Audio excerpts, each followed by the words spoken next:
Oke, halo guys, welcome back my channel Underscore Zaman Now, dan pada kali ini kita kembali nih untuk membahas terkait dengan dunia sepak bola ya bersama Bung Bima. Oke, Ya, Bung halo. Bima. Halo Bung Bima. Halo, halo. Gimana kabarnya Bung Bima? Alhamdulillah sehat. Gimana Mantap ya. kabarnya Anda sendiri? Baik juga nih. Gimana nih bulan puasa? Tambah semangat ya. Ya, tambah semangat slow. Oke, mantap. Gak ada perubahan. Iya ya. Oke, Bung Bima, kita akan bahas tentang Indonesia nih. Ya, Indonesia kita tahu bahwa di sini ada pemain yang dipanggil nih. Garuda Calling untuk pemain kualifikasi SEA Games gitu ya. Nah, gimana dengan skuad yang ada di Bung Bima? Apakah sudah cukup? Ya, saya pikir ini untuk setelah SEA Games udah lebih dari cukup ya. Bagaimana hampir semua pemain ini hampir sudah pernah main di timnas U23, U19 ataupun bahkan senior. Di sini saya pikir tentu PSSI ingin menargetkan medali emas, melihat apa namanya, kita sudah cukup lama tidak meraih medali emas. Dan di sini sepertinya harusnya kita bisa menampilkan atau bisa memberikan itu. Tapi yang menjadi persoalan kan bagaimana nantinya justru para timnas-timnas ASEAN lainnya ini nggak manggil skuad utamanya nih. Kita menjadi masalah. Apakah emang ASEAN SEA Games ini menjadi target yang cukup apa namanya, worth it untuk sekelas timnas Indonesia melihat Elkan Bagot, Egy, dan Arhan juga dipanggil. Tapi karena memang sudah sangat lama, saya pikir ya medali emas adalah harga mati untuk saat ini. Oke, berarti juara ya. Juara adalah harga mati ya. Ya, gimana dengan apa skuad naturalisasi yang mungkin kayaknya nggak ada nih. Mungkin banyak isu-isu yang apa namanya udah dokumennya udah tinggal penandatanganan nih, tapi kenyataannya kayaknya nggak ada nih. Gimana tuh Bung Bima? Ini yang untuk SEA Games atau yang untuk nanti? SEA Games emang nggak ada naturalisasi kan? Iya, kalau SEA Games. Iya. Kalau Heeh. berbicara tentang Hanya naturalisasi di luar ada dari sih SEA Games, Elkan Bagut doang ya, Elkan Bagut doang nah sih. ya, Iya, bukan doang. iya. Untuk Kalau pemain yang kayak Jordi berbicara Amat tentang, dan heeh. iya benar. Ini saya pikir ini sebenarnya lagi-lagi ya ini menjadi sebuah hal yang publik sepak bola sangat sayangkan dan makin memperjelas bahwa ada sedikit apa ya, bisa disebut nggak ya, masalah atau Kontradiksi lah ya ketidak pertentangannya. kualitas Iya, kerja daripada pemerintah sendiri. Bagaimana kan justru ketika misalkan eh, pemain-pemain lokal yang sebenarnya untuk timnas sudah tidak bisa lagi ataupun kualitasnya bahkan seharusnya tidak perlu dinaturalisasi seperti Osasa, ada Jun dan lain-lain. Saya di sini bukan untuk memindahkan kualitas mereka baik atau buruk, tetapi bagaimana proses naturalisasi mereka terbilang cukup cepat. Kita tidak ada kabar berita atau simpang siur yang memberitakan bahwa pemain tersebut akan dinaturalisasi iya. dan tiba-tiba saja sudah naturalisasi kan. Ini kan berbanding terbalik dengan program yang dicanangkan oleh Sinteyong untuk memperkuat timnas Indonesia di ajang AFC nanti di bulan Juni, tapi justru memperlama. Padahal kalau kita ingat Elkan Bagot ya itu cukup cepat dan ini justru Ya. seperti ada yang memperlama pihak pemerintah. Kita tidak tahu nih apakah akan selesai di bulan Juni karena praktis waktu hanya sebulan lagi ya. Ini April Hmm. akan sudah segera selesai, sisa di bulan Mei apakah ini akan selesai.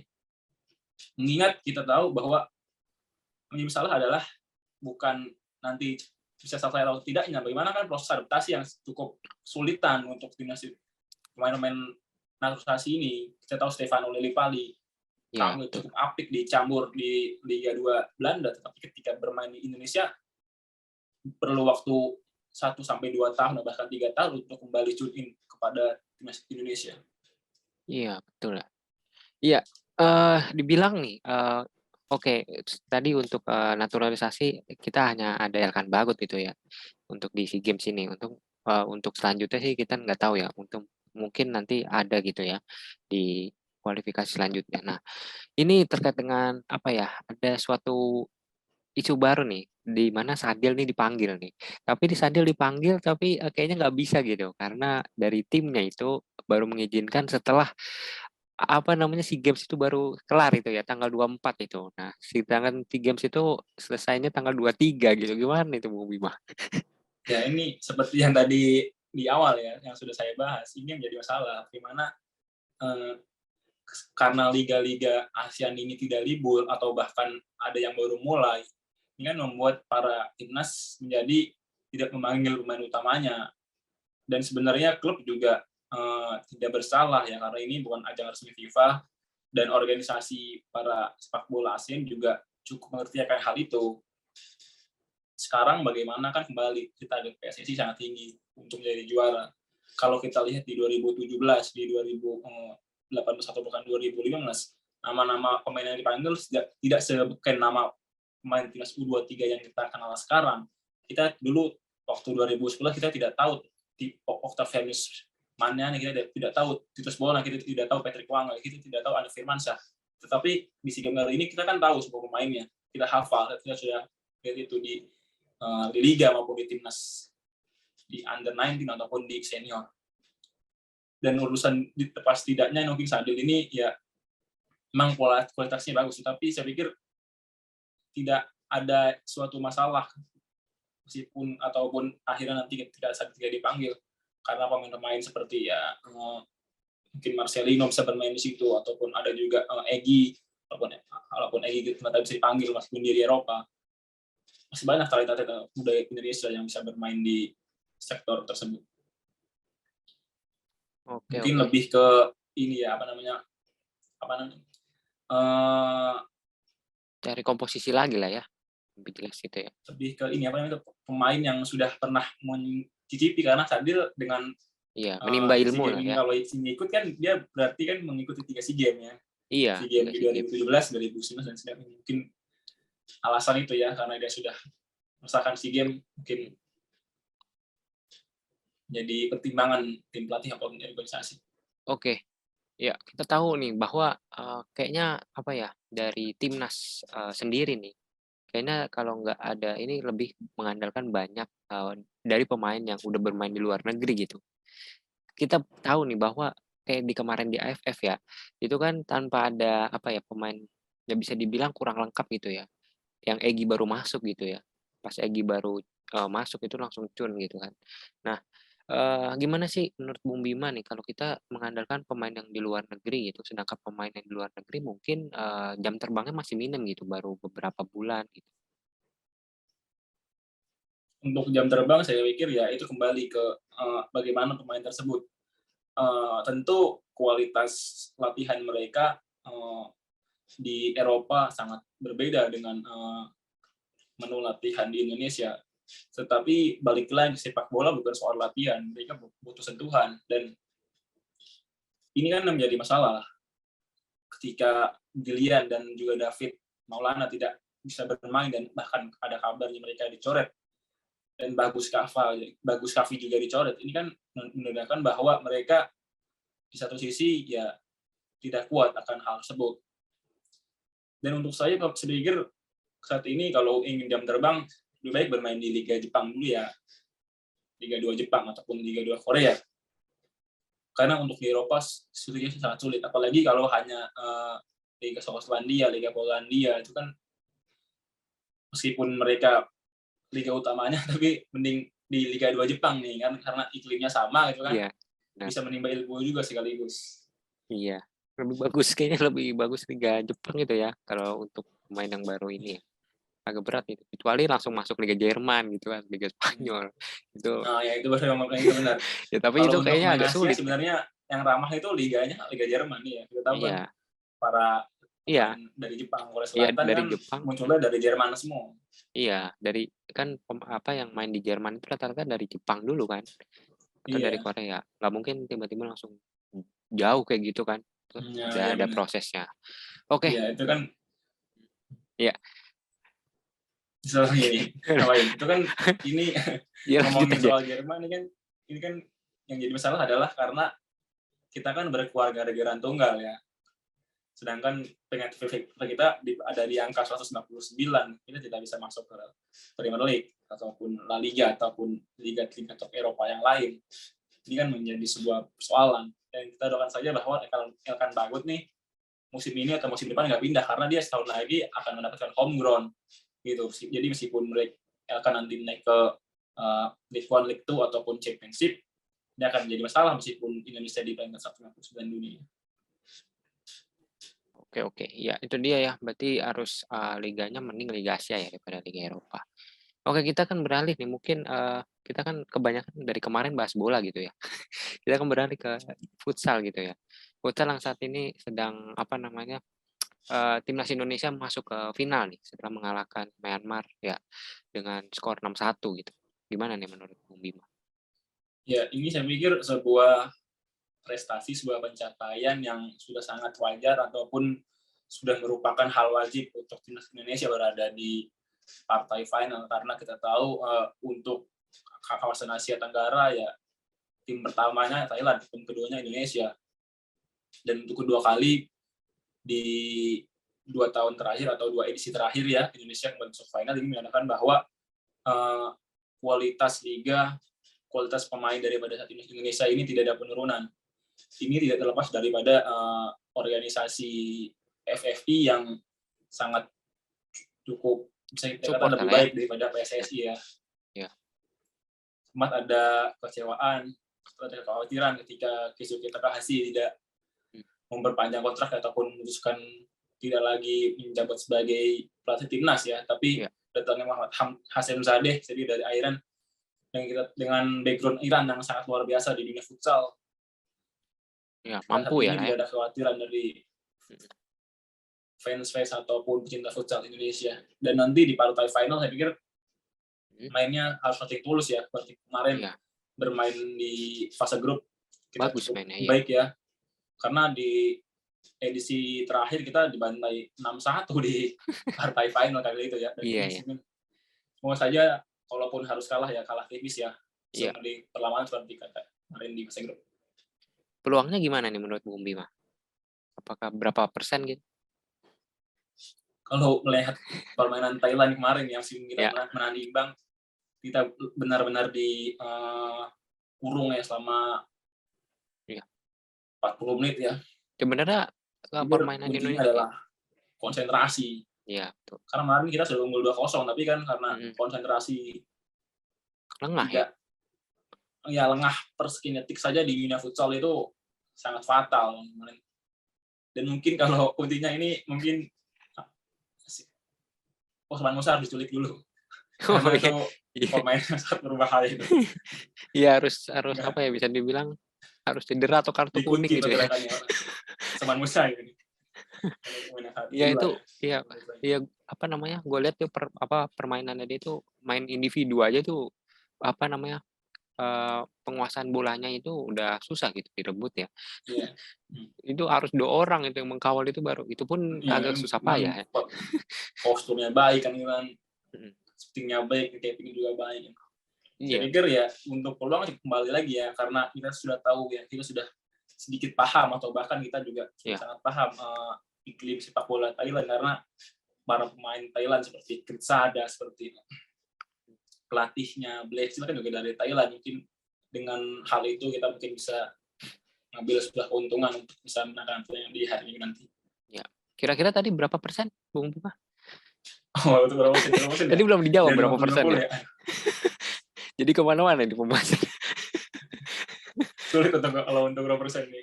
Oh, sulit ya, oke. Ya. Ya, 45 lah kalau 45 lah ya. Oh, nggak berani 50-50 lah ya. Berarti lawan Thailand ini sangat berat ya. Iya. Mau bagaimanapun kualitas kita masih sangat jauh di atas Thailand, di bawah Thailand ya. Oke. Ya nih, kan kita tahu nih bahwa dunia futsal itu kayaknya kurang mendapat perhatian nih. Ya, lebih banyak bola itu ya kebanyakan. Tapi secara ranking itu bola tuh jauh banget dari futsal ya. Sekarang futsal itu 45 dunia, bola tuh kalau nggak salah 157 ya atau 154 gitu ya. 159. Oh ya, itulah. Udah beda tipis lah. Ya itu dia. Iya membela diri ya. Jadi itu ya. Kenapa sih kadang mungkin perhatian masyarakat itu ya kan sama-sama kulit bundar gitu ya. Tapi Kenapa apa ya, lebih cenderung ke bola gitu daripada ke futsal? Menurut Bung Bima kenapa? Untuk, euforia dan yang Iya ketertarikan mungkin ya? iya betul. Iya, saya pikir ini tidak terlepas daripada, sharing televisi yang tidak begitu banyak ataupun masih sangat jarang ya. Kita tahu kan baru dari 2015 tim futsal Pro-Futsal Indonesia League ditayangkan, dan bahkan tahun ini saja ditayangkan secara, terus-menerus ya. Tayangnya hanya di, live streaming dan di MNC hanya seminggu sekali kalau tidak salah. Ini tidak terlepas dari mana juga, lebih populernya futsal lebih populernya sepak bola ini karena dari tahun 90 dan bahkan 80 sudah menyaksikan sepak bola. Walaupun sebenarnya ini dari kebanyakan, eee, orang Indonesia ini mungkin lebih banyak bermain futsal daripada sepak bola ya, Iya, karena kan heeh, ya itu dia kan, ya mungkin karena ya mainnya futsal tapi karena, menyaksikannya ini sering-seringnya sepak bola ya jadinya lebih sepak bola. Dan iya karena juga pemain-pemain ini kan juga di Google ini kan tidak ada, belum ada ya, bukan nggak ada, belum ada, sebuah website resmi ataupun, eee, website yang menyediakan informasi tentang futsal nih selain Bolalog gitu. iya iya, betul lah. Ya itu dia ya. Jadi, mungkin apa ya, harus lebih banyak ini ya, sosialisasi lah ya, banyak, Iya apa namanya, penyebaran info gitu ya lewat media-media iya. sosial. Oke, Bung Bima, terakhir nih closing statement Bung Bima nih dari, untuk, apa namanya, dunia futsal gitu atau dengan pemanggilan timnas, apa namanya, ke SEA Games gitu, gimana? Timnas futsal atau Iya, satu-satu dulu deh, dari apa, U23 dulu, SEA Games. U23 Gimana dulu? tuh? Heeh. Apakah sudah baik atau gimana? Baik, pemainnya atau gimana nih? Baik, ya dalam nanti dalam pertandingannya ya, bisa pemainnya, bisa ya ini kenapa jempol? Jadi salah fokus ini. Oke, iya iya, entar dulu. Jadi, gimana pemainnya itu secara komposisi gitu, permainan nanti apakah bisa menjalankan, strategi dari pelatih gitu atau taktik dari pelatih gitu? Secara keseluruhan aja. Oh, untuk timnas U23 saya pikir, SEA Games ini main di bulan apa ya? Ya di bulan April, Mei ya? ya Mei, Mei sorry, ya? Mei, heeh, Mhm. Mei. Tanggal tanggal Ini kan 9 sampai 23 kalau nggak ya, kalau untuk timnas U23 saya pikir kalau soal, pemain per individu saya pikir tidak ada masalah, tetapi lebih ke permainan. Karena apa? Karena terpecahnya konsentrasi Sinteyong ya dari, senior U23 kemudian, kali ini timnas U19 bahkan kemarin sampai-sampai kita di bulan Maret aja tidak jadi FIFA matchday karena, under 19 yang untuk ke World Cup 2023, terbang ke Korea Selatan ya.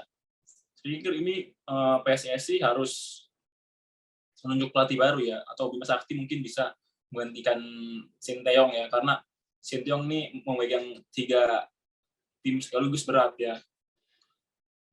Dan untuk target dari ataupun ekspektasi publik saya pikir jangan terlalu tinggi ya, karena, ini hanya SEA Games kan. Meskipun kita tidak sudah sangat lama tidak meraih emas, bagaimanapun yang terpenting adalah bagaimana pemain ini nih nantinya tidak hilang sejak iya, selepas SEA Games ya, mhm, under 23 ini. Karena kita tahu harusnya kalau udah main di senior ini nggak main di 23 gitu kan. Harusnya ini mungkin kalau saya atau gua boleh saran mungkin harusnya ini yang main tuh mending U20 aja yang nantinya ke World Cup gitu kan, biar iya betul. ada, Terus jalan gitu lah ya, ya terus jalan ya benar kan. heeh, Ya jadi nggak itu ganti-ganti aja gitu. mungkin. Oke Iya. oke. Oke, kalau futsal nih, futsal gimana untuk nanti kita kan udah dapat satu tiket nih di AFC, World Championship ya. Nah itu Mhm. gimana tuh kan, apa kans peluang dari timnas Indonesia gitu? Apakah sangat besar? Kalau untuk futsal kan masih terbuka lebar ya, karena kita tahu waktu itu, under 20 bisa melangkah ke perempat final ataupun, semifinal ya. Ini sebuah prestasi yang sangat luar biasa bagaimana kita tahu untuk dunia futsal ini Indonesia ini sangat baik ya, karena bagaimanapun juga kita 10 besar Asia untuk futsal. Tinggal bagaimana persiapan dan para pemain ini bisa menjaga diri dengan baik ya. Jangan sampai nantinya justru juga bahkan juga pelatih yang federasi harus menjaga benar ini pelatih ini. Jangan sampai karena menjadi permasalahan timnas futsal ini sebelum Keisuke dan Hasan Sadeh ini lah pelatih ya. Bukan pemainnya diisi pemain bagus, tapi pelatihnya ini karena tidak dipersiapkan ataupun bukan kandidat utama, akhirnya tidak sesuai ekspektasi. Biar untuk kans ketika kita bermain seperti biasanya ya, karena kita sudah tahu betul iklim sepak bola Asia dari Iran, kita sudah ada pemain timnas futsal yang bermain di pro liga kita, bisa menjadi sebuah pelajaran ya. Kita bisa menanya-nanyakan ataupun setidaknya kita bisa training game lagi nih, karena kan waktu itu kita tadi camp ke China ya, coba supaya ya bisa dengan lagi lah tim futsal, karena ini ketuanya federasi futsal ini lebih baik daripada lagi PSSI, bagus-bagusnya gitu ya. Iya, Generasi mau emas kemana aja mungkin akan dikasih oleh sama Haritanu. Iya siap. Oke, mantap ya. Thank you Bung Bima atas kesempatan untuk bisa hadir di video berikutnya. Kita nanti ketemu lagi di minggu berikutnya ya. Oke, terima kasih teman-teman yang sudah menyaksikan video ini. Jangan lupa like, komen, dan subscribe untuk video terbarunya. Terima kasih, sampai jumpa. Sekian, salam Anda, salam